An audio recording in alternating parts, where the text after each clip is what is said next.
Hello, everyone. I'd like to read you the beginning of my novelette, Four Paws to Light My Way, about a blind swordswoman and her guide dog. And I read this section at FogCon a few years ago, and people just loved it and wanted more. So now you get to listen to it too. Four Paws to Light My Way. The curse lay heavy on the shining city. Gian could smell it in the dust and the sourness of the leaves of the ginkgo trees that lined the approach to the royal palace. They fluttered unseasonably to the ground and crunched under her feet. Here and there, the paving stones, once so level and smoothly joined that she had felt as if she were walking on glass, had buckled. From time to time, Dog nudged her knee in one direction or tugged on the heavy leash in the other, guiding her along the crowded streets. Dog didn't like this place. Gian could tell from the stiffness in his muscles, the staccato tapping of his nails on the stones. He preferred bare earth or the windswept hillsides around their home where wild cattle grazed. Gian did not allow herself the luxury of an opinion. She came when the emperor commanded, and she would continue to do so until he released her from her oath. The quality of air and sound changed as they passed the outer gates. Here was naked wall, there the many times lacquered wood of the gate, here the density of living flesh. Guards would be posted, watchful and still. Dog slowed, a slackening of the leash. Gian bowed. The guards did not ask her name. How could there be two of her, a blind woman dressed in patched and faded soldier's garb, a sword in its battered sheath tucked into her sash, a scarf of imperial silk tied around her neck? At least they were not so foolhardy as to suggest she leave Dog outside the palace. "Forward," she said, and Dog guided her inside. Footsteps on the raked dirt of the courtyard came nearer, then stopped in front of her. She paused, nostrils flaring, even though she lacked Dog's keen sense of smell. There was something familiar in that stride, but she'd been sighted when she'd last heard it. "Never thought to see you here." The voice, husky and baritone, brimmed with humor. "Masu." He would be as gray now as she, for they'd fought side by side until the curse swept through the ranks. The curse took everyone differently. She wondered what it had taken from him. Not his laughter, that much was sure. "That dog of yours looks better than you do," he said, by way of compliment. "Hell," she said, "he looks better than both of us combined."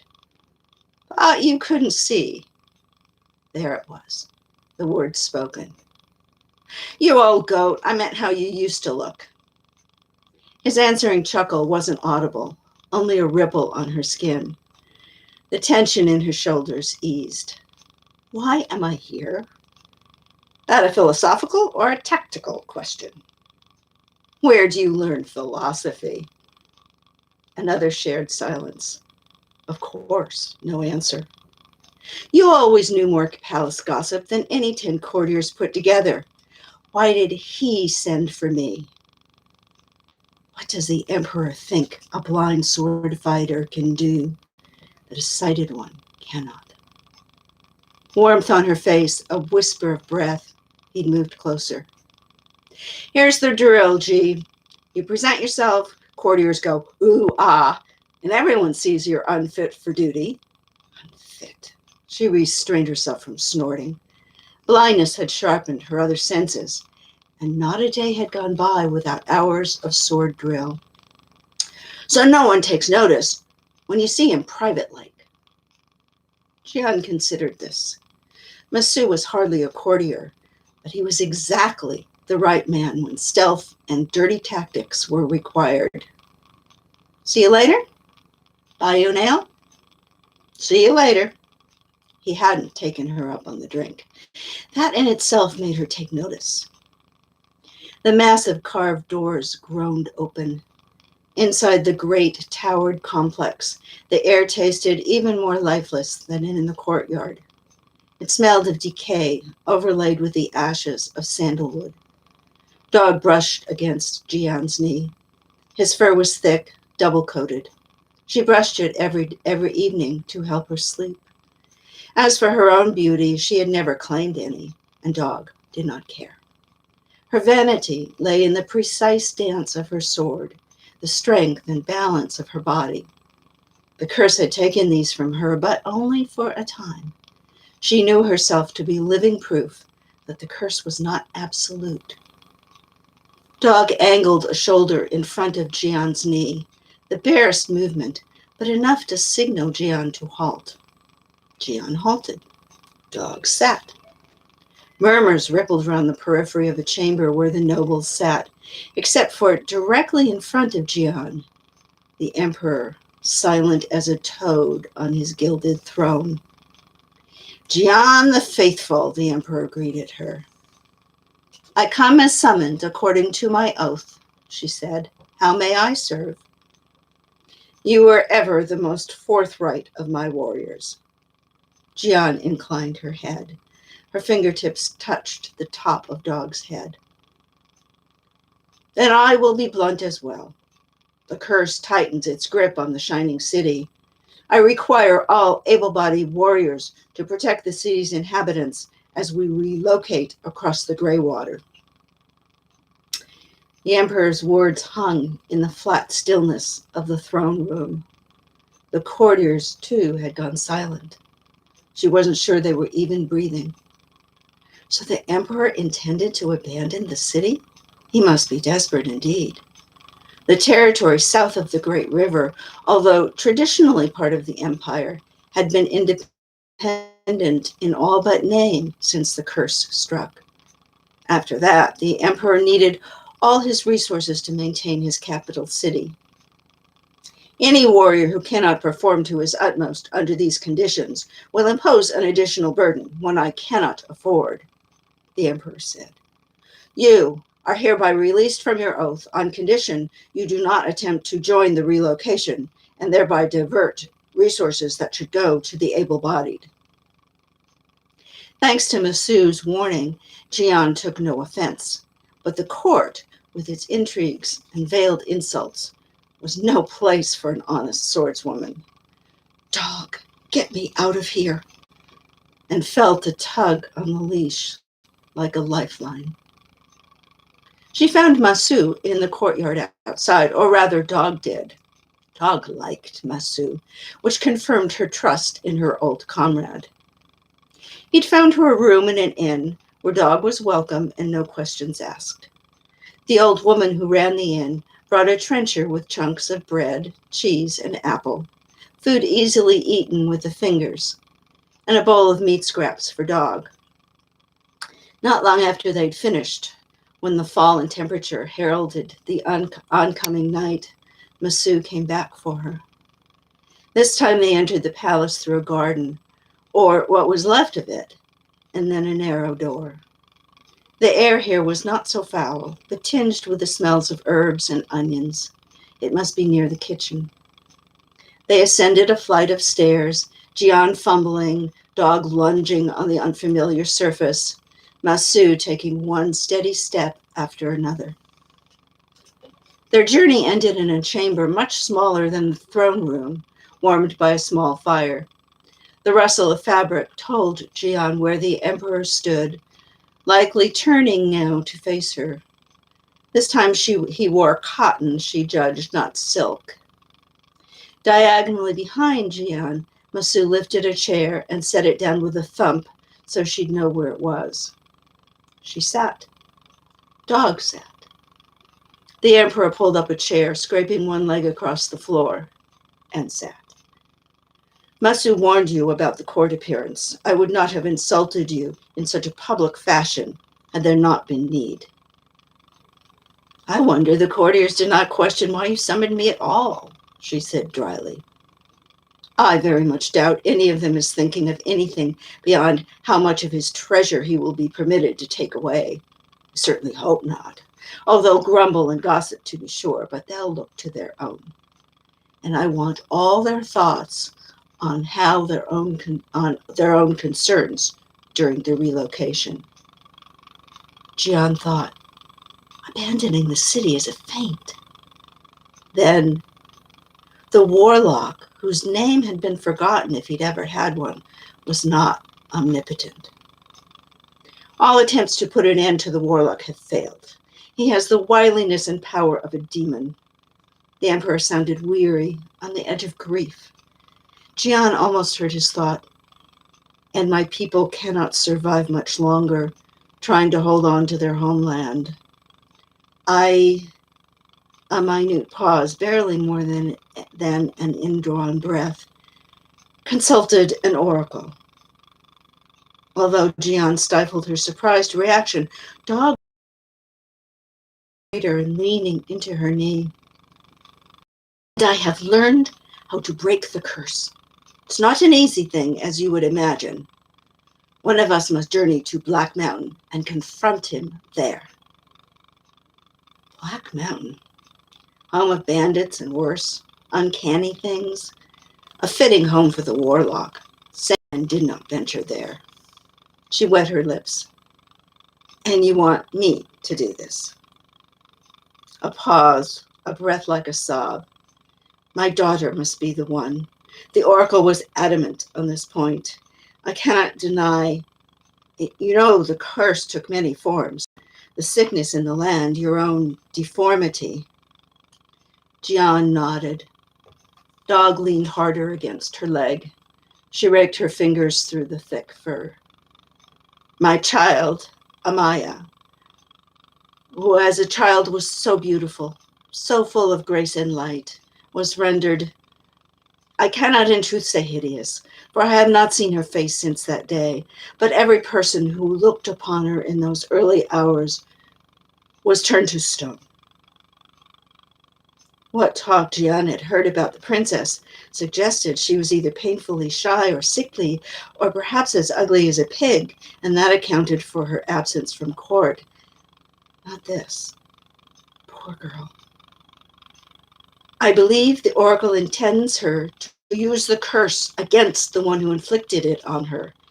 She is willing, she says. In fact, she is alarmingly eager to be of use after all these years, shut away from everyone except a few exceptionally discreet servants. She can veil her face from the unwary, but she cannot venture alone into the wilderness surrounding Black Mountain. Will you help her?